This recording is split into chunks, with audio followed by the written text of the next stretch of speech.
Hi, this is James with Finish Masters, and when it comes to cabinet refinishing, we are your regional lacquer specialist.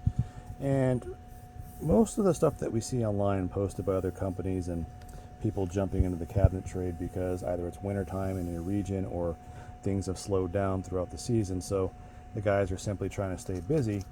They start to jump into interior work like cabinet refinishing, and they don't have the proper skill set or understanding how to deliver a good finish. Now, with these coatings here, this is a stock cabinet that we are refinishing. This is the factory coating that they submitted.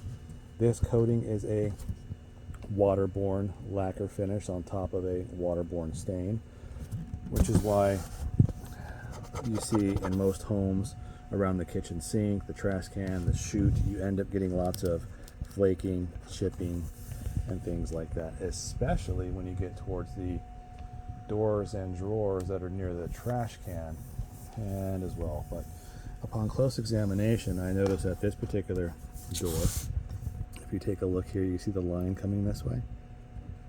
That's the detail cut mark. Over here on this one, this has been repaired before by somebody, and there was the natural mark, so it's got a crack and a split. So we'll pack this with CA once we strip it down, and you can also see there actually a crack there too as well. That's got to be dealt with too, otherwise it's going to just reopen up. Now, a lot of people you'll see on Facebook posting videos, they're like trying to show them refinishing cabinets, and what they'll do is they'll lightly scuff sand this down, and then they'll go ahead and throw a coating of paint on it. So what they do basically is this. It's going to get a little loud. 1 second, hit the vacuum on. We'll simply do this.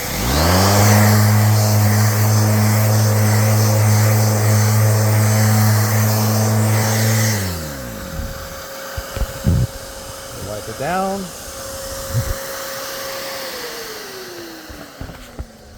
You'll see them do this. This is all they're going to do for prep. They clean it and they just lightly scuff sand it and they shoot primer on it. And on top of that, you'll see them with little tiny hooks. They'll end up screwing in little hooks into the cabinets themselves so that they can hang them vertically and spray one side, two sides at the same time.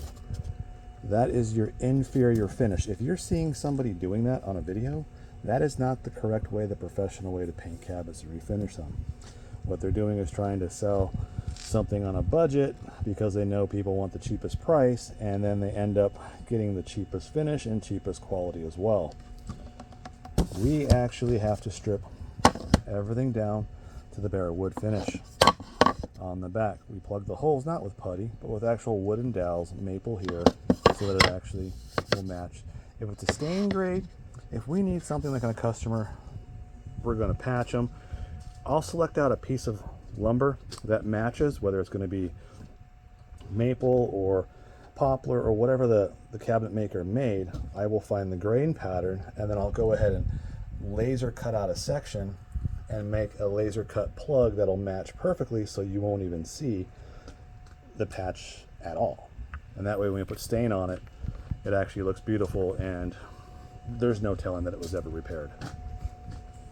Now, by doing this down to bare wood, our primer can soak into the wood fibers, then cure, and then we put our top coats on and we get the cross-linking and polymerization to get a chemical bond, which is why our coatings are actually heat, fade, chemical, chip resistant coatings, unlike what you're getting from the factory.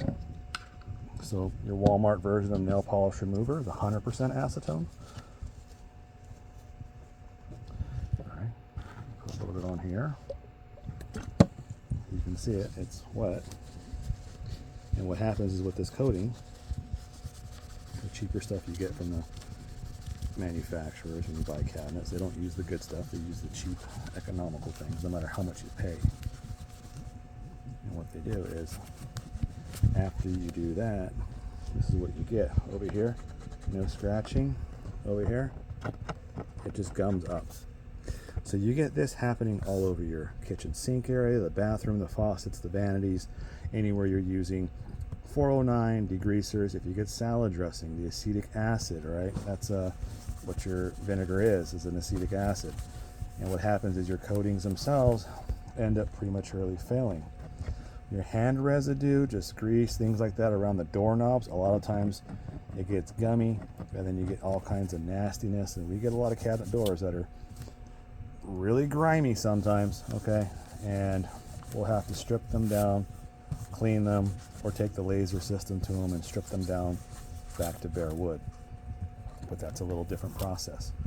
But the coatings that we use are heat, fade, chemical, chip resistant coatings that you can clean with acetone, and it will not affect the finish.